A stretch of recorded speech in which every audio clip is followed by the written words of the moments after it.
It's Nick and Mike's top 100 games. But does anyone care what they have to say? Lit. I know I don't. Cause they may dab, they might scream, they may say some things that are plain wrong. Dab on it, dab on it. But they are dumb dumb bing bongs. Matthew Juice better. What's up, everybody? I'm Nick Murphy. I'm Mike Murphy. And we are the Brothers Murph, and this is the continuation of our top 100, and now we are in the top 50 games officially. Officially, it's very, very exciting. These are the good games. All the other games were garbage. These are great. I know. So, all we need to say is what we've always been saying. We're two different people, first of all. We're not one person. I'm Mike most of the time. I think I'm Nick. usually Nick. Second of all, this is just our list. It's our opinion. It's very subjective. But the one thing that is not subjective, it is objective, is the fact that we are not bot. Yes. Objectively, whatever Nick said was spoken. That is on record now. We're not bot, Mike, is what I'm getting at, is that we're our own people. We ain't bot, dude. We ain't bot over here. We're straight up independent. So, I'm not going to see a bunch of, like, clearly people just chosen for monetary interests. in the comments, everyone's like, oh, gosh, we're so bot. We're not, okay? Gosh. Oh, God. We just like to volunteer a lot. Jeez. Okay, so going to our top 50, let's start it off with number 50. Yay! I forgot to film number 50. I also forgot another one, which you'll see in a later video. Fantastic. Nick, do you know who I love? Who? I love Jack Burton. Who? Jack Burton. Me. Jack Burton is the greatest character ever made. Jack Burton is the greatest character ever committed to cinema. He's just such a treasure. Kurt Russell should be in the Hall of Fame of Humans, if that's the thing. Yeah. All right? And I just want people to know, like, how important this character is, okay? And I want to subscribe to his life philosophy. So what you're saying is that number 50 is brought to you by Jack Burton? I think all of it is technically brought to you by Jack Burton. It's brought to you by Jack Burton? Yes. And specifically the idea in life that if you have all the swagger and confidence in the world, it doesn't matter if you have zero of the skills. Yeah. That's all that matters. That's how we get through life. Just be Jack Burton. Jack Burton. And all will work out just fine. Jack Burton, we love you. Thank you. Love you. 50. Do it. On that note, my number 50 is Raiders of the North Sea. All right, see how that connects to Chinatown? Yep. In San Francisco? Okay. Yeah. Raiders of the North Sea is a fantastic worker placement game, kind of with a twist in that you're putting down a worker to activate a location, but then you're also picking up a worker from the board to activate another location. So you're always doing kind of two things in one, which is super cool. Place a worker, get a worker. There's different color workers, which are going to be important for going to certain spots. Yeah. They might need a white worker or the gray. The kind of lower normal spaces are any worker can go to. Yeah. So there's this idea of like putting down workers, picking up the right things, but that might be the thing that Nick wants, you know what I mean? Trying to block spaces. So it's just really fun and light, easy worker placement game with that little twist where you're ultimately just trying to go and raid and get materials to turn them in and get points and Pretty stuff. much. Just being a Viking and whatnot. Yeah, I like it a lot. I'm anxious to try our friend has it, Crookie, and we got him the Hall of Heroes expansion. Yes. I really want to try it because I really like the game a lot, but I think it's going to go up even more with that expansion. Me too, yeah. It's just super fun. I really want to get it. Love the art style of all those games. And just Raiders of the North Sea is just like really, really fun. Yeah. And one we need to pick up for ourselves. In the meantime, we have access to it pretty much whenever, but I'm just like, oh, I really like that. With each play, I really enjoy it. Totally. And I really want to try that expansion. So that's my number 50. Totally. I'm double checking something. I believe number 50. Let me see. Double crossover? Let me see. No. I said Raiders of the North Sea earlier. Because you're a hater. My number 50, I was checking to see if it is my favorite roll and write, and it is my favorite roll and write. My number 50 is Railroad Inc. Okay. Railroad Inc. by Simon. It's a great little roll and write. It's a proper roll and write where you're rolling out dice. But it is a game where it's a very basic, generic board game theme, because board gamers love trains for some reason. Sure. So like, it's about just building the network of trains and highways. And that's all it is. So you roll these 4 dice, and these dice have A straight train track. Yeah, they have like train track, like a train track on a straight, or like a highway on a straight, or a train track on a curve, or a train track on a T, or something like that. And they're all equal amounts of train tracks and highways. And then one die has a bunch of specialty stuff. And a lot of it, what it is you can turn a highway into a train track. And you have a 7x7 grid? Yeah. A 7x7 grid. And you're essentially trying to make a big network of railways and highways. And it's pretty generic, kind of boring theme, but like a lot of roll and writes, you're at mercy of what is rolled. Yeah. And man, oh man, you just have to make it work. And you're constantly just putting stuff all over your network and trying to connect things. Because the more exits that your network is connected to, the more points it's going to be worth. Yep. So you're trying to get it to these specific spots on the board, and it's just like a game takes place over 7 rounds. Each round you're rolling out these 4 dice. So when you get to round 6 and 7, you're starting to need like super specific stuff. You're like, I need a railroad on a T. I need a curve highway. I need a railroad that turns into a highway, but I need that one to be on a curve. And then I need, it's just, and of course you never get it. So you're constantly having to adapt and change what you're doing and trying to make it work. And it's just delightful. It's our go-to, like, hey, we're going to Denny's. We want to bring a game to play. Let's grab Railroad Inc. The game itself comes in 2 versions, blue and red. They're ultimately, for the most part, pretty much the same.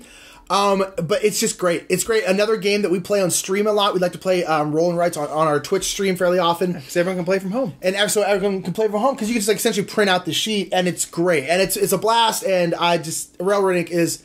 I think it's even going to go higher, honestly. I really think it's going to go high. I really love the game a lot. A lot. That is my number 50, Railroad Inc. Bam. So that was our number 50. Let's get on number 49. 49. 49. My number 49 is a game that I adore and a game that like I want to get more and more of, but it's just there's so many expansions and there's so many, it's so expensive. And that is Lord of the Rings, the card game. Oh. I love Lord of the Rings, the card game. I love Lord of the Rings. So does barely cracks the top 50. It's because we don't play it that much. It really is. And the main reason is because we just don't have very many expansions. We've done what we can do. Name 2 mountains in Middle Earth. The Misty Mountains and the Blue Mountains. All right. Yeah, I could go with something else, but I didn't. But no, and so... I didn't even know the name of Mount Doom, just saying. I'm not a fan. No, I want to play this game more. It's just we don't have really... We have like the base game and some of the expansions. We have not the time nor the money. That's the problem is we keep wanting to play it like in order and stuff, and then like, but they're out of print, and they come back into print, they immediately go like out of print again. And it's just expensive. Each time we're like, oh, it's back in print. We're like, we don't have like $30-40 for this expansion.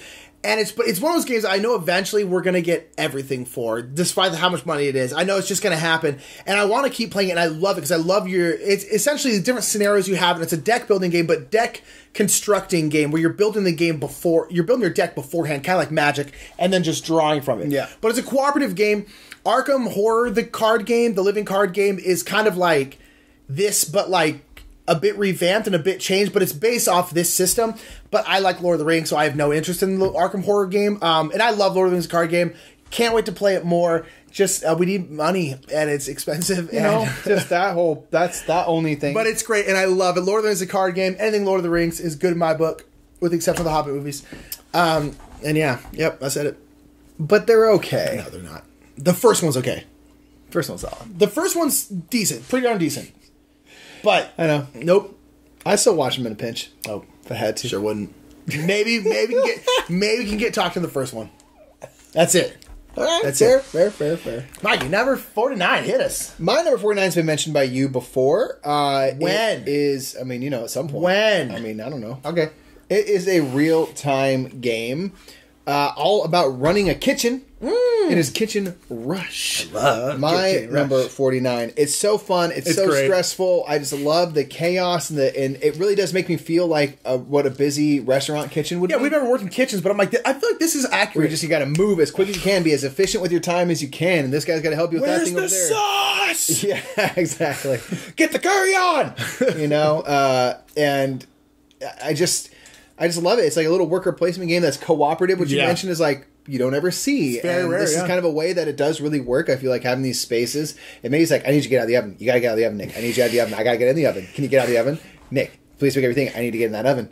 But it's still cooperative, right? And you're trying to maximize these 4-minute periods that you have. Yeah. And in between, you can talk about strategy, talk about what you need to do, but you only have 16 minutes You're really to get playing a lot of stuff You're done. playing the game for a very short amount of time, ultimately. Yeah. You know what I mean? Yeah. Like the actual doing stuff to play the game. That's what's really cool to me. Yeah. It's like you have all this stuff going on, and then but it's going to be ultimately a pretty quick game because of the real-time nature of it.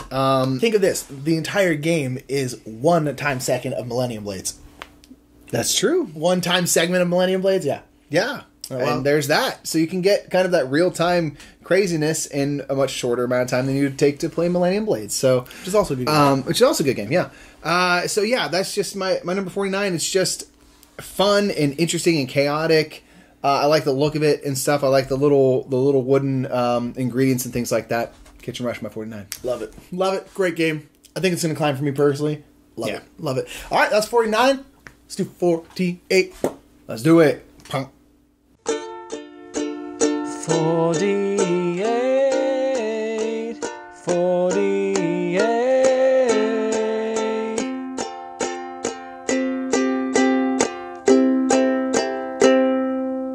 All right, so my number 48 is another game that's been mentioned by Nick. It is a game that is very important to us getting here as board gamers. For us, like, turning the corner from, like, oh, we have a couple of games to like, really delving into the world. And this is the definitive version. The only one that we have left at this point is Zombicide Black Plague. Oh. So this game is just a huge, big minis, CMON to the max. Yeah. A bunch of extra stuff. We got it on Kickstarter back in the day. And just once in a while, it's fun to like put out a huge map. Oh, yeah. Chuck some dice. And just like slay zombies and stuff and like power up and get Just like cool slay weapons and just like have double swords and you're just like slicing and dicing. It's very satisfying. Yeah. In that co-op way. And you're just trying to achieve one mission or another depending on whatever the scenario is. And I don't know. We don't play it very much anymore. It's just big, because it takes a while, but it is really fun sometimes to like. We played epic games, 5-hour games of Zombicide, huge games, you know, and they're just really fun. So once in a while, it's just fun to bust it out and like get down. Oh, yeah. And with the app that they have now that helps you manage the cards and everything, you can even roll your dice in there if you want.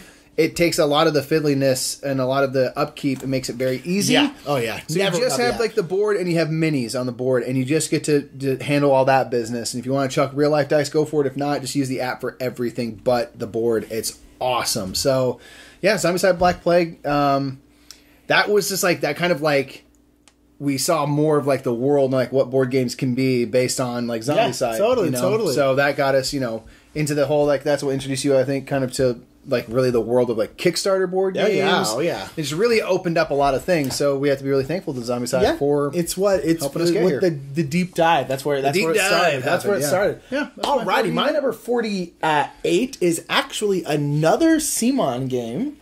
Another big minis game. And a game that I if it hasn't been on your list yet, I don't think it's going to be on your list.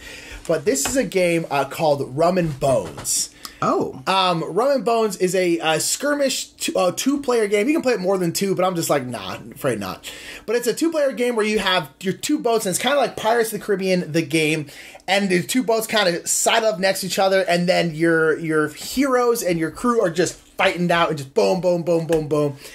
And it's a game that I really like. It's a dice chucker. It's a game that dice can super go badly, which can sometimes be like, oh, man. But we just recently finally got the upgrade pack. Because CMON, for some reason... Finally. for some reason, CMON like refuses to sell the upgrade pack. Because we have Season 1, the first one. And like you can get Second Tide, where they changed a lot of the rules and upgraded the game and made it a lot better. A lot better. But like, that was for the Season 2, and they're like, oh, we have this upgrade pack, which means you can upgrade your old Rum and Bones to make it updated for the new ones. Yeah. And we're like, great. But the problem is, with the Kickstarter, you couldn't just buy the upgrade pack, because we're like, we don't need more Rum and Bones, we just want the upgrade pack. Yeah. And like, don't worry, it'll be available at retail. We're like, okay, cool. But then they just never made it available at retail. And at this point, as far as I've heard, they're like, yeah, we're just never going to make it, despite the fact that they promised to. Yeah. So when we were at Gen Con, we were at the CMON booth, and they had them there, and so we snatched one up. We finally got it, and that's what put it back on the list. It probably would have been off the list if we hadn't had that upgrade pack, because it makes the game so much better. But it's great. And Mike, here's the thing. Like, I love Rum and Bones to death. But you know who really loves it? Bill Nye the Science Guy. No, the Dutch. The Dutch, they love Rum and Bones. They do. They love Rum and Bones. You know who loves it more than anyone else? Who? Goose. Goose? Goose, the members of Goose? The members of Goose from the Dutch band, and this is their debut album, Morgan.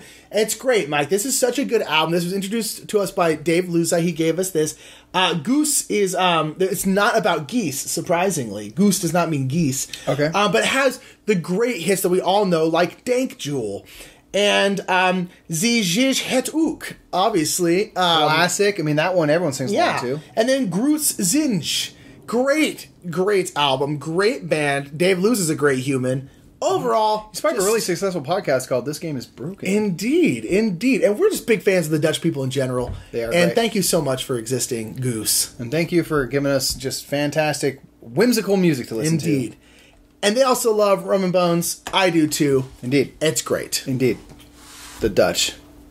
Best. Wow. Lovely. Wonderful. Lovely people. Wow. Let's go to the next one, man. All right.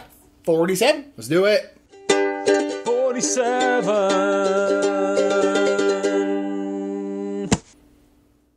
How are we doing this one? Bring it. That's how we're doing it. All right, if you're part of Team Bring It, you don't think about these things. You just bring it. Before there was Bring It On, there was Team Bring It. Primerica. Be about it, Nick. What do you got for 47? I want you to bring it.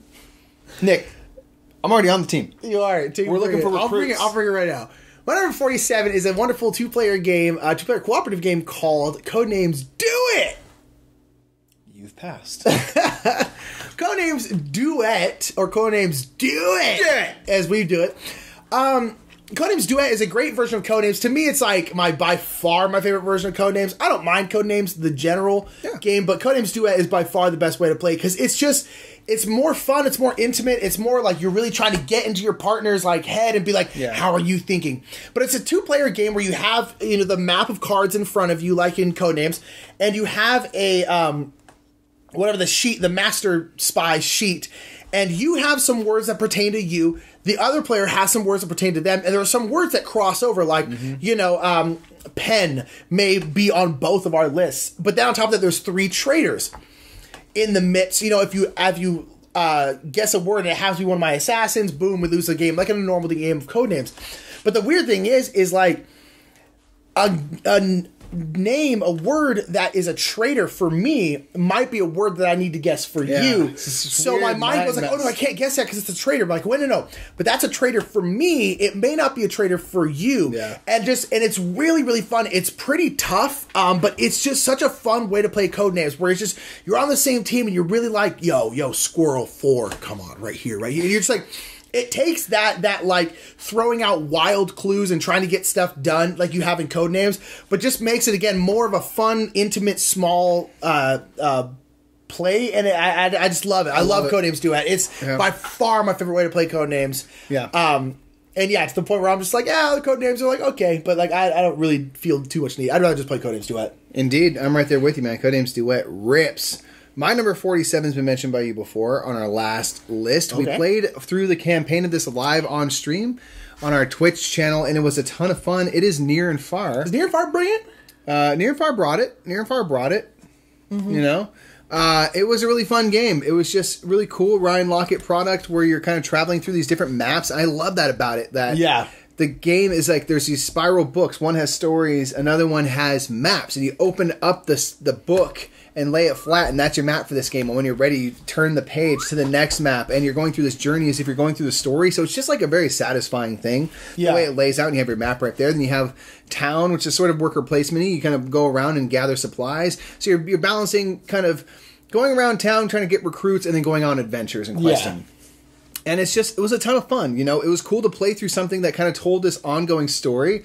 And there's characters that we encountered in the first map that came back in the last. Yeah. And so it was very satisfying. Yeah. And we played as these 2 characters, and we kind of built up their own stories and stuff. So it was like a really cool way to play. We played with the Amber Mines expansion. Yeah. So we kind of just threw it all in and played it co-op and went through the whole thing. And it was great, man. And it just kind of goes to prove the whole idea of like legacy games. Yeah. It's like if you create a really great experience for people, even if it's just kind of a one-time thing, that's worth it. Yeah, it's worth it. You know what I mean? You got a great story. Is it worth this price? I'm like, yes. Yeah, 100%. Like, yes. If you get hours and hours of entertainment, you're gonna have lasting stories and stuff. And Near and Far isn't even a legacy game, but it is a campaign game, so it might, it has limited replayability in that regard, but like it was a great time, so why not? You know? Yeah, great. But yeah, so that's my number 47, Near and Far. It was a heck of a time, even if we never play it again, or if it's years and years and years.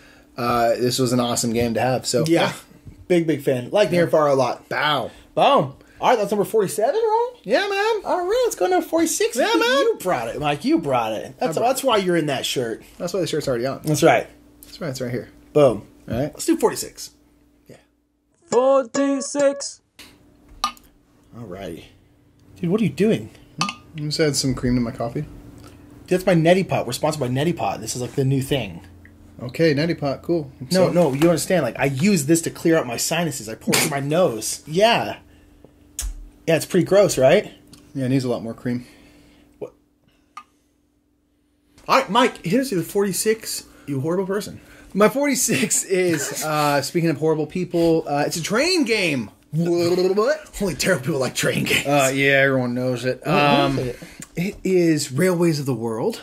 Oh, yeah. I quite like this game, man. See, it's interesting because at this point in the list, it's going to be a lot of crossover, but especially if there's very few games that like Once in you've a while, played there's just that like I haven't played. Yeah. And like I haven't played Railways of the World, but you played like 2 or 3 times. Like, yeah. I really like it a lot. Yeah. I played it 3 times now. Yeah. And I just really dig it, man. I really didn't think want to try it. Yeah, it's really great. I didn't think I was going to love it, and I was taught it by an 83-year-old man at our game group. Love named Marty who to death. loves train games. He does. And it's just a really fun game where you have... I've just played the normal base one, so it's in the eastern half of the U.S. Yeah. And you're trying to like connect cities and then deliver goods around. So you're spending money and stuff to like lay track out from, Chicago to Des Moines or wherever, New York, you know what I mean? And Sao then Paulo. You have different color cities. Certain ones are red and blue and such, and those ones need that color cube to come to that city. Okay. So you're trying to ultimately build out these railways and upgrade your engine so you can deliver things further, so you get more money and more points. And there's this kind of ramp up effect. As you score points, you make more and more money every turn to a point. And then you get to the point where, you're still scoring points, but you start making less and less money. Okay. So there's a little bit to consider there, and basically the way the game ends is once you've depleted a city of all of its resources, it becomes like a ghost town. And then once you go through X amount of ghost towns that scales for a player count, the game is over. So it's just this interesting game of like laying out routes and then delivering goods. And it's like, in many ways, just kind of like a classic, like that's what you expect to have a train game, but I really enjoyed it, man. Yeah. Okay, so cool. That's it. I really want to try it because... Yeah.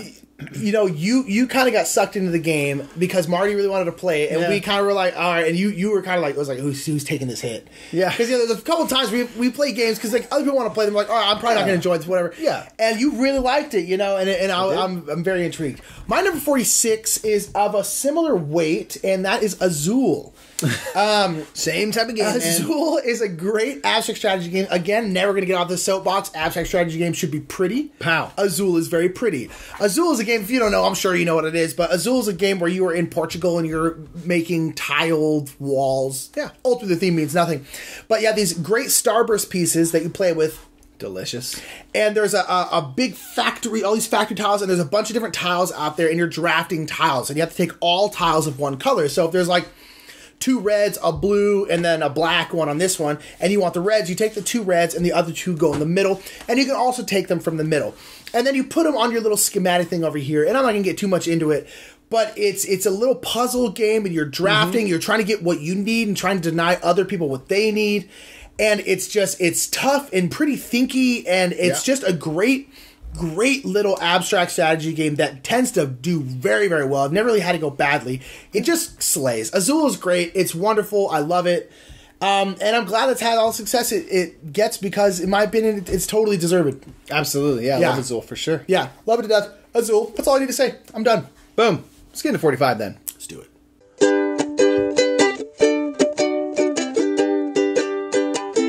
45. My number 45 was something that Mike mentioned on his list last time, and that is a game where the world is just too darn small.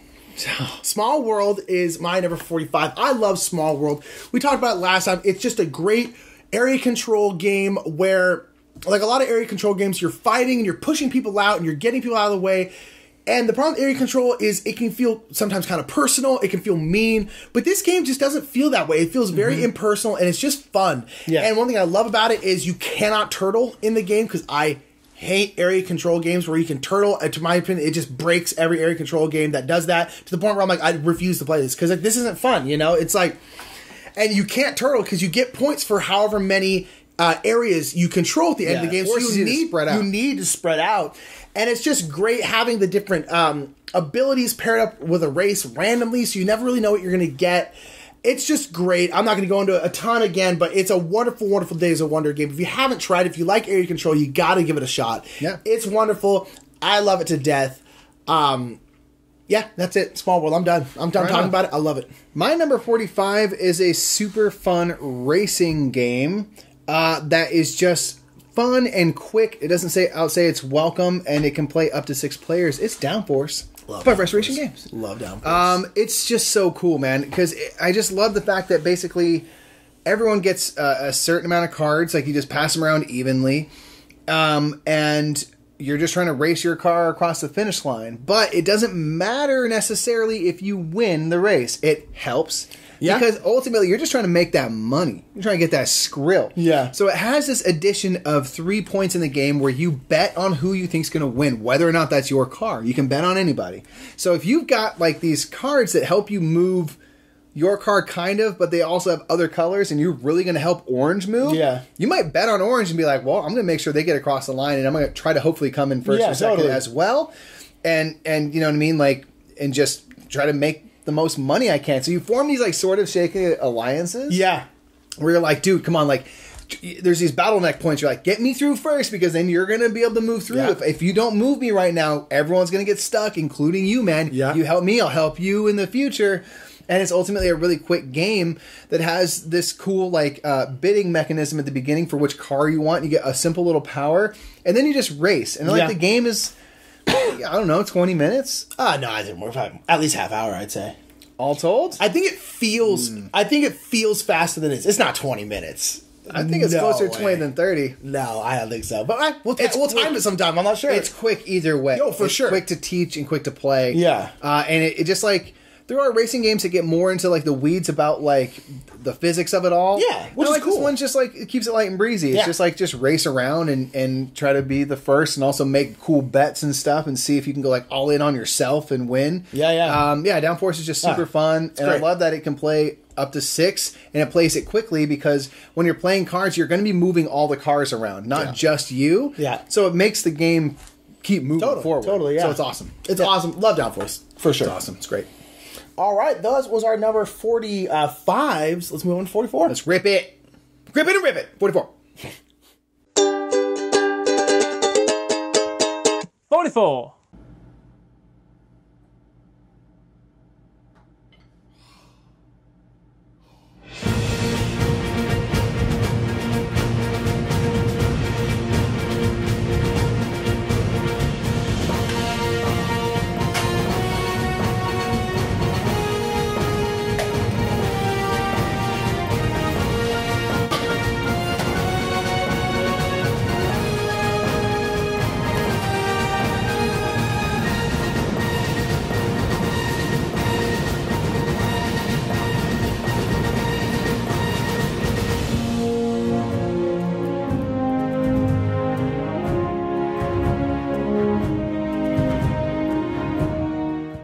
Now that we're all buttered up, this is 44, Mike. There's just no movement in the I know. heart. I'm all clogged. I love it. All clogged.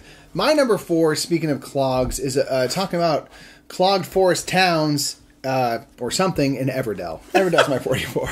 Cool. Because you build out a town of Tableau, and maybe it's like the woodland creatures are feeling crowded in. Sure. I don't know. It's a game all about building a little woodland town for yourself. Yeah. It's full of different types of buildings and different types of critters that like to live in those buildings. And so it's a really cool kind of worker placement. I call it like worker placement light, because it's like half of it is the idea of like tableau building and playing these cards, and then the other half is kind of using your workers to gain materials to help build buildings and stuff. But really, for me at least, the focus is all on the cards. How can I be the most efficient possible with these cards? Because they have all these buildings, and every building will have a critter that's sort of attached to them. And if you build that building, And then you have the critter that's attached to it. You can play the critter for free. So you save resources and stuff, and a lot of it comes down to how can I combo these cards together. And it has a really cool 3D tree that's just for table presence, and I really appreciate it. And it's just fun and light and really beautiful art. The art's really amazing, and I just can't say enough about it. It's just like... It's a showstopper. Yeah, it's a showstopper, man. It's really fun. It's always gone down well. People love it. At Game Group, we talked to a few people, and there's people who play that every Game Group we have. Yeah, there's one guy particularly who plays it every single time. Yeah. He just grabs it first, and now he just teaches it to everyone else, and it's great. You know, great. like it's just been exciting seeing a game that like people have really gravitated to, and to the point where like we haven't played it in quite a while at Game Group because it's always taken up. Yeah, and I'm like, we're like, all right, cool. Guess we're playing something else. Yeah, it's really exciting. But like the cards and the art and stuff are fun, and it's just really fun to explore and get more and more familiar with the types of buildings and critters, and how to use them. And in the last couple games I've played, I've started using cards that before I'm like, I don't want to think about that. I'm going to just discard it. You know what I mean? Yeah, Like, anyway, Everdell is just like a beautiful, fun game that's like actually not super heavy. No. But there is kind of a lot that you can think about and it's get in. So great. it kind of appeals to lots of different It types is like of people. a bit above gateway level, but like it's pretty. Not a ton. A lot of people could handle it. I mean, a lot of new gamers can handle it. Yeah. So cool. Love it. 44. Love it. Love it. Love it. My number 44 is a game where I'm kind of like, it's got a really weird theme, but it's also one that I'm like, how has no one thought of this? It's kind of like this microwave hot topper brush. I'm just like, how has no one done this yet? Right. And that number 44 is role player. Because nerds are nerds. So you're saying instead of a brush, I'm not. They should have had a roll system for butter, like a roller? No, how has no one thought of this yet? You know, the brush, the hot topper brush. When was this made? And so, God, I don't even know, dude. It was probably a bad idea to put that on food. But role player is a game, we might talk about it in a list or two ago, I can't quite remember. But it's a game where you are essentially rolling out a D&D character because board gamers are freaking nerds. And you know who else are nerds? D&D players. And I love it because I'm one of them. It's great. I love being a nerd. But I love that idea of you're just rolling out a character and that's it. And then like none of the other stuff happens. You're just rolling out a character. And it's a great thinky game that is... it's just so cool. It's so puzzle. Awesome, and it's great. And then with the monsters and minion expansions, it makes it even better. Role Player is a great game. Try it out if you haven't, especially if you want like something like Sagrada, but something that's heavier than Sagrada. Yeah. They're not exactly the same, but they have some similarities and stuff to where they get compared constantly. It's just I love it. I love it to death. Role Player is a great game with a wonderful theme. Dual-sided cards. So they have a male and female side, which is very important. And it's awesome, and I just love it. Role Player's awesome. Great stuff. 44. Let's get a 43 then, man. Woo! Don't use that product. No. It'll kill you. Very likely. Don't. 43. Alrighty, number 43. Number 43 is a great game that we got. Our friend Crookie had it and played it, and it's a game that I literally didn't take one look at beforehand, but he really liked it and wanted to try it, and that is a game called The Quest for El Dorado. Quest for El Dorado is such a good game. It's a Reiner Knizia game, and you are trying to find El Dorado, and you are bushwhacking through the jungle, or running across the markets, or canoeing across the oceans, or whatever. But essentially, it's a race game, and you're trying to be the first one to go to El Dorado, and it's a great, what's wrong with you? Huh? What happened? Are you okay? Oh man, the existential dread just sank into me for a minute. Oh my gosh, I'm catching it too. It's a great intro deck builder because there's a deck building element, and that is how you get around. So you have a hand of cards, and the card might be like have the jungle 3, and that means you can go through 3 jungle spaces, and some jungle spaces are harder to get to. Yeah, and machetes, you're macheting your way bushwhacking. Through the forest and stuff, and it's just so much fun, and it's super light, and the board is giant. They're really big. It's actually got a bit too much table presence. It's very large. It's a bit of a howl. But these big hex boards, and they can turn and stuff, and there's a bunch of different configurations in the rule book of harder ones and easier ones. Or you could do what we do sometimes, which is we just throw them and spin them, and then however they land, that's kind of how we usually make our it's fine. thing. And one time we went through a gauntlet. It was impossible. Harsh. It was great. There's a new expansion that's just being released now. We haven't tried it. We don't have it. I want it so badly. But it is a great light gateway game, really, with racing and deck building. It's just, oh, I love it. No, don't take me. Oh, God, save me, man. Yeah, go. 43, do your 43. You're good. Okay, so my 43 is I was just thinking about how animals get put in cages sometimes. And sometimes those animals are monsters. And so I just want to be a dungeon lord helping out my dungeon pets.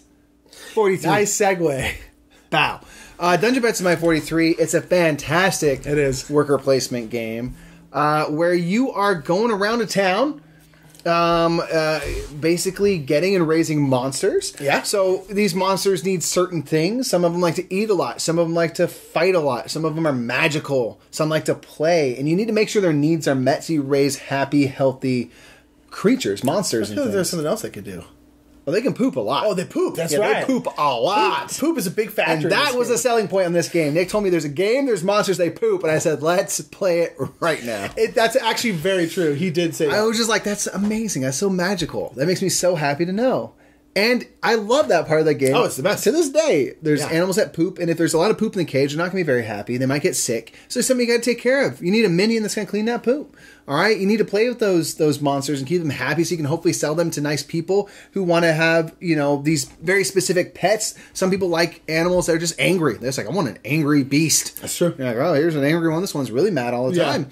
And so you're getting different cages and upgrades for your cages, different monsters, food, you gotta make sure they're fed. There's always little elements to make sure you're raising your people, and it's just like such a cute, amazing theme. Yeah. It's like you could do it like as in a dog shop, like a real life, but they make them like these beautiful, cute creatures. Yeah. And so it's this like hilarious theme that like actually covers a pretty heavy game.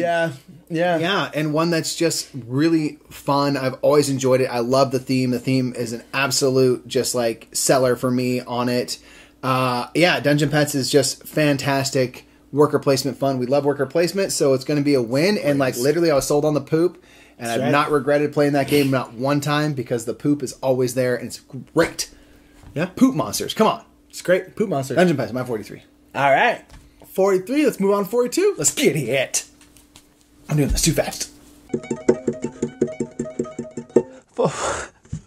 42. So our number 42 is brought to you by that mess of wires that's under everyone's computer or behind everyone's TV. People don't realize it's a corporation behind that. Yeah. There's actually, it's like you can get zip ties and things like that, but just there's people that come in at night to retangle everything. It's a thriving market. It's a real aesthetic we're going for. Yeah. So this is brought to you by that because there just seems to be no solution to all of the wires all over the place in everyone's homes. Yeah. There we go. It's terrible. It's just terrible. It's terrible. Terrible problem. But what's not terrible, dude? What? Speaking of monsters, sometimes monsters like to read. Sometimes monsters like to visit the library. Ooh. My number 42 is Ex Libris. Great game. It's a fantastic game in which you are worker placement, baby. Worker placement and monsters. Give me worker placement and monsters. It's true. All right, so it's a worker placement game where you're building out a library and you're trying to organize various books of shelves. Yeah. Or shelves of books, rather. Books of shelves. And you're trying to put them all in alphabetical order and have it all be sensible. And there's different types of books. There's like historical books and there's like spell books and monster manuals and things like that. And you're going to score points for different types of books that you have. You might be trying to go for a really specific type of book. So you're going to try to collect a bunch of those. And you just have to make this kind of puzzle in front of you that makes sense. You have to have everything in alphabetical order. You want a nice, orderly library. And there's different locations that come out throughout the game. Some are temporary, some become permanent, that you can go to get more cards, to shelve books and things like that. It's just an interesting game with the kind of revolving locations, the types of spots that are available to visit. And then like little player powers you get that just keep the game really playable. Yeah, totally. I love it. Yeah, I just love it. Love the idea of it. And again, what a theme. It's like on paper, before you have the monsters, you're like, you ever really want to get into the Dewey Decimal System? Yeah, right. You're like, no. Not It's really. like, what if you're a mummy? Right. Yes, I do. Definitely more so, but keep talking. Now you're speaking my language. And it's just like a game that totally works. Like organizing your library. Totally. And it's really thinky because you want to get these types of books, but there's always banned books. You don't want to get those books. Yes. And then you want to have like a good variety of books because that helps you score in the end. And there's just all these things to think about. And it just kind of breaks my brain a little bit. But I love it. Ex Libris 42. Nick. All right, my number 42 is Root. Getting right into it. Root is a kind of a spiritual successor to a game called Vast by Leader Games, and it's a super asymmetrical game. This is a game where you are woodland creatures trying to take over a forest, but depending on which faction you're playing an entirely different game with a totally different win condition. Yeah. Well, I guess all the conditions are the same because you're trying to score that points, many but points. how you score is different. Exactly. So you could be the cats. The cats have complete control of the forest. They've come in and all they're trying to do is try to build their buildings. I'm trying to build a sawmill, trying to build this, trying to do this. Then you have the birds. They used to rule the forest, but the cats kicked them out. So the birds are like super bloodlusty. Just like, we must fight! But they also like don't know who's in charge. Yeah, so there's like, who's leading this faction? They're super fickle. And then you have the Woodland Alliance who are like the people in the shadow, like the guerrilla warriors. Yeah. And they're like whispering and gathering like intelligence and gathering troops around, and then they come up and like and they go back down. And there's a vagabond, which isn't even a faction, it's just one character, and they're just like running around like stealing stuff and like stabbing people and stuff and doing it, like, and it's just their own thing. Super asymmetric. And like I haven't even played all the roles, and we haven't even explored this game anywhere near what it can be explored to, and I still love it this much. We've played it a number of times, but it's just I'm like it's going to take so many plays just to get a faction really explored. And then you can move on to another faction. And then there's an expansion with 2 more factions. Root is great. If you like the asymmetrical nature of something like Vast, pick up Root. It's awesome. I love it, love it, love it. Root is great. 42. Nailed it. Good on you, man. Let's go into 41.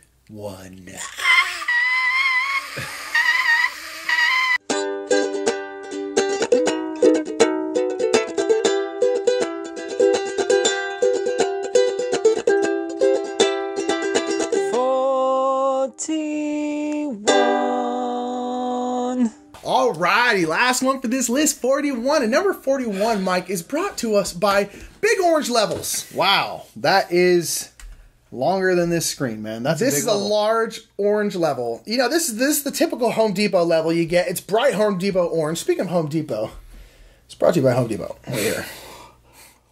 It's brought to you by all things that are orange and also have to do with construction. Indeed. This level, great. You know what the biggest problem with levels, Mike, is? Losing them. Yeah. You know, you get up on the wall and you're like, I can't see where the level is. I don't know what's level. No problem. Let's see if this Game Topper's level, Mike. Dude, you know Game what? Topper LLC Perfectly always level. on the level. Perfectly level. Right here. Big orange levels, great times, but let's get into 41, because you know what is level? My 41 probably, I don't know what it is. Hold on. Yes. You know what's very, very level and very rational? What? The high-end French people. Oh, yeah. They're on the level. They're on the level, exactly. My number 41 is High Society. High Society, you talked about it in a number of lists ago, but it's a great little bidding game where you are French people and you are bidding on fancy French things. I would like to have your horse, please. I would like you to give it to me. But I'm sorry, French people. What? You went a little Randy Newman on that. Like, give it to me. Star Wars. And so High Society is a bidding game by Rainer Knizia, and you are essentially bidding on certain things. So a card gets put out, it could be like perfume, or and so everyone has a certain amount of money, everyone has the same amount of money, and you're essentially bidding, and you put out like 2,000 francs, and then Mike puts out like 4,000 francs, and we just keep going around until someone wins the bid. Yeah. And then whoever wins the bid loses their money, everyone else takes their money back. Yeah. And then you just keep bidding, and all these cards are worth certain points. There's certain cards that are negative points. There's certain cards that will half your total amount of points. Yep. There's certain cards that will double your total amount of points. But the real catch is at the end of the game, whoever has the least amount of money loses. Straight up loses, cannot win. And then from everyone else, whoever has the most money or whoever has the most points is the one who wins. You want to live a really fancy life, but you don't want to become too poor. Exactly, because that's one of the things. If you go all out and win everything, you're probably going to lose anyway. And so it's this weird balance, and it's just absolutely so fun. It's one of my favorite fillers at this point, because it's just, you end up getting this giggly mood. You know, we played like, I think you talked about, we played like at like 1 o'clock in the morning at MeepleCon last year with Crystal Paisano and Z Garcia, and we were sitting there playing this game, and this is not like an inherently like funny game, and we were dying laughing because we were all just like, I would beat 20,000 francs, and just like, it was just all sorts of weird. I love this game though. It's great. Yeah, I love High Society. 41. Fantastic auctioning game. My number 41 has been mentioned by you before. It's an abstract strategy game that's beautiful, beautiful. It is Azul. Oh, okay, I think this might be a little higher. But okay, cool. Yeah, but it's really great, man. Yeah, it's great. You know, it's just fantastic. All the things Nick was saying about it's kind of, you know, you have all these factory tiles and you get all of one type. Wait. Oh, man. My head is not flat. No, that's a level-headed choice. Azul is a great game, folks. You choose tiles in the color you want to hopefully fill out this kind of like Mario walking up the steps to the castle. Yeah, that's exactly what it looks like. Thing to then bring them over to the scoring portion of the board and score points and make beauty happen, man. Make beauty Those happen. tiles It is very so delicious looking. They don't taste nearly as good, but they got a great crunch. Yeah, Azul's just fantastic. It's fun, light. You can play it with anybody at any time. So it's perfect for a game night filler. It's perfect to bring home for the family around the holidays and stuff. Bring Azul with you because it's something that pretty much anyone can get into. It just looks good. And you can kind of chat while you play. That's the thing I also like. It's like, yeah, you want to think about what you're doing, but like the stakes aren't particularly like chess high. where everyone's just like, I'm 10 moves into the future, but I'm talking about this turn now. You know, and you're like, okay. It's just a little more like straightforward than that. Yeah. So anyway, that's my number 41 is Azul, folks. Boom. That's it. and that is the end of this list. That's all I got. All right, 41. That's more. 50 to 41. We are moving into the up and up and up. Next list is going to be 40 to 31. Dang. Wow. That's how numbers work. Alrighty. Shall we do it? Let's do it. Let's do it. Right now? No, not right now. Okay. Well, we got to leave. We got to tell people about our YouTube channel and our Twitch channel, which you go check out, the Brothers Murph everywhere. Please subscribe to us on YouTube. It helps us out a lot. Check us out on Twitch if you want to come see us play stuff live, and you can play games with us. All those rolling rice Nick was talking about. We do all those live with the chat. You can play right there from home. It's really fun. So give us a follow on Twitch. Subscribe to us on YouTube and follow our social media to find out what's going on and when. Indeed. We'll see you in the next video, folks. Coming at you. Bye. Hatu. Morons. This whole list, the ravings of two idiots. I added the song 'cause I'm an idiot. Those John Deere tractors are just hideous. Oh, who would want to be seen riding one of those when you could be spraying some mad, sexy hair? Idiots. I added the song 'cause I'm a